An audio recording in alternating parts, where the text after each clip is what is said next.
Cerita ini terjadi pada tahun 2020 di Texas. Sekelompok manusia kadal dalam jumlah besar menyerbu bumi.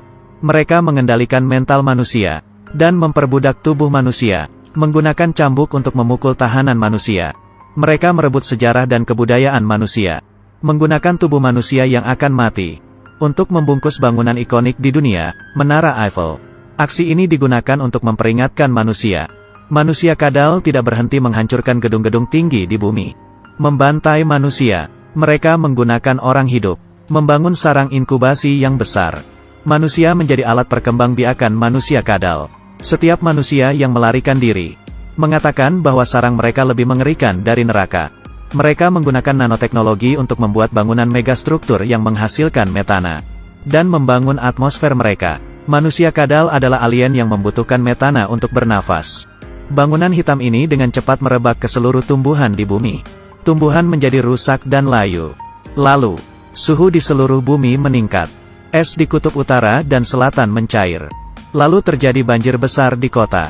Mereka mengambil kesempatan ini untuk memulai peperangan di bumi dan membakar hutan.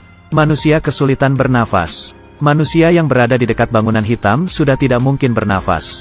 Mereka bisa memasuki pikiran seluruh makhluk hidup, dan mengendalikan sistem otak mereka, termasuk tikus, serangga, dan manusia. Mereka bisa memasuki semua otak mereka, lalu menjadikan manusia budak mereka. Untuk melawan kontrol manusia kadal terhadap otak, manusia menciptakan alat pembatas otak. Tetapi manusia kadal tahu, alat tersebut tidak cukup untuk dipakai semua orang. Cepat atau lambat peradaban manusia akan punah. Sampai saat ini hanya tersisa sedikit manusia yang bertahan. Para penyintas menyetok makanan dan air dalam jumlah besar, untuk mengisi tenaga, membangkitkan semangat, demi perang terakhir dengan manusia kadal. Para penyintas membuat persiapan yang matang. Di dalam hati, mereka mulai mempertanyakan eksistensi manusia, dan mengakibatkan mereka sakit mental.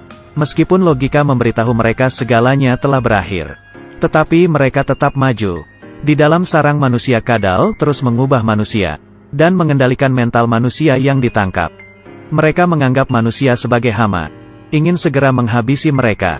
Mereka mengendalikan otak besar para tahanan, menggunakan tubuh manusia untuk meneriakkan tipu muslihat.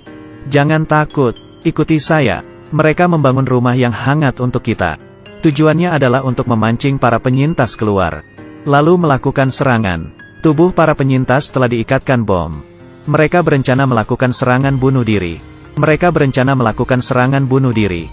Mereka berencana melakukan serangan bunuh diri. Tetapi diketahui oleh manusia kadal, dan ditembak mati. Manusia pintar yang bersembunyi di sekitar, menekan tombol peledak pada remote bom, dan langsung menewaskan kelompok kecil manusia kadal. Mereka mengangkat lengan manusia kadal, dan merayakan kemenangan kecil ini. Ini adalah permulaan bagi manusia. Dan ini adalah penyokong bagi manusia untuk maju terus. Kalau para penyintas tertangkap, mereka akan bunuh diri, karena mereka tidak ingin jatuh ke dalam neraka manusia kadal, dan menerima siksaan yang tidak ada habisnya. Manusia kadal membangun dunia baru, mengubah semua orang. Manusia tidak lagi terikat oleh hukum. Mereka hanya mengikuti teori sintasan yang terbugar. Sebuah seleksi alam bagi individu yang tidak mampu beradaptasi. Kalau di dunia lama Nos pasti akan masuk penjara, karena dia adalah maniak bom. Di dunia baru, dia bukan hanya seorang penyintas, tapi juga bisa hidup dengan sangat baik. Dia memiliki keahlian mengubah barang rongsokan menjadi berguna. Barang rongsokan diperbaruinya menjadi barang yang diinginkan. Misalnya alat pembatas otak, bom, senjata del. Nos mendadak kaya. Ketua wanita dalam anggota dewan telah lama diam-diam melakukan transaksi senjata spesial. Tapi dia tidak bersedia menjual bom besar, karena dia sangat berterima kasih kepada manusia kadal. Manusia kadal membuatnya terbebas dari hukuman penjara. Dan dia juga tidak percaya sekumpulan orang ini mampu mengusir manusia kadal. Ketua wanita menemukan Amir di distrik ke-7. Awalnya manusia kadal mengira Amir telah mati, menjadikannya bahan limbah untuk eksperimen, dan mengubahnya menjadi manusia molekul. Karena itu Amir memiliki kemampuan mengetahui masa akan datang, dan memperoleh hidup baru. Melalui kemampuan Super Amir, mereka memulai peperangan terakhir dengan manusia kadal. Karena bisa terlebih dahulu mengetahui pergerakan manusia kadal, manusia pun bebas dari rintangan. Menang dalam setiap peperangan. Dalam peperangan di dalam kota, Manusia memperoleh kemenangan yang besar. Tetapi manusia tidak boleh menganggap remeh. Karena manusia tidak boleh melakukan kontak mata dengan manusia kadal.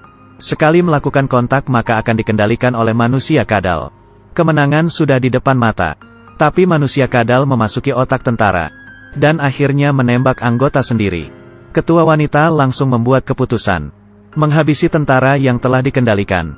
Sesaat keadaan menjadi kritis. Perlawanan yang dilakukan manusia, bagi manusia kadal, bukanlah apa-apa, bukanlah apa-apa. Sampai suatu hari, ada makhluk lain yang datang. Seperti cahaya aurora yang dibawa malaikat. Dunia manusia akhirnya memiliki harapan. Karya sutradara Neil Blomkamp, Distrik 9, pernah menggegerkan dunia perfilman. Distrik 9 adalah pionir dalam film mockumentary. Merupakan suatu pembukaan bagi film Alien.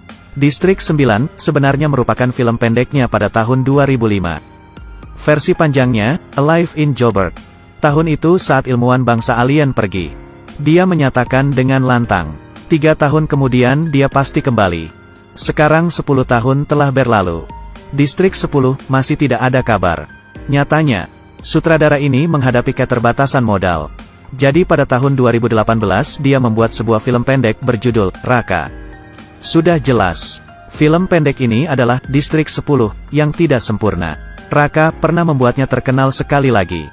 Film pendek ini, kalau mendapat dukungan modal yang besar, pasti bisa menjadi Distrik 10.